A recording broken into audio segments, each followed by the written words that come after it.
তোমার হুন্ডা দিয়ে যাইছো কেমন লাগছে? সেই অ্যাডভেঞ্চার মারে বাবা হুন্ডার পিছে আরো বেশি ভয় করে। আমার ভালো লাগছে ভয় করছে ভয় তো করছে দেখি তো অ্যাডভেঞ্চার এটা বুঝে না তো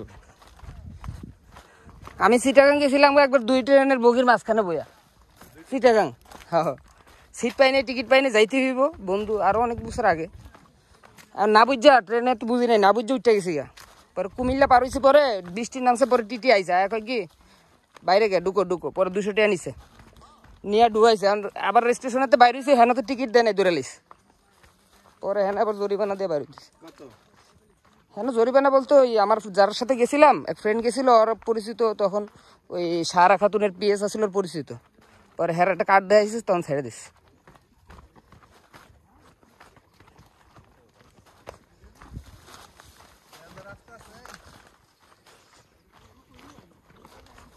এগুলো তো অ্যাডভেঞ্চার এই জায়গাটা সকালবেলা উঠবো কেমনে? আমি খালি এটা চিন্তা করতেছি। আচ্ছা রাইতে বৃষ্টি হয় তাই তো পুরাই মারা সারা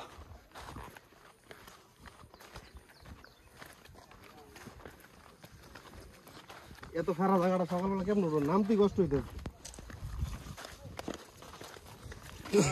এ 2-3টা কাইক দিলে চতুর্থ কাইকের বেলা আর পাও লড়বো না হ্যাঁ পাও ধরে গেছে তো। আমার তো ব্যালেন্স হারাই ফেলতেছে লাগাইছেন ভালো হয়েছে আরো। আমার তো ব্যালেন্স থাকতেছে না পায়ে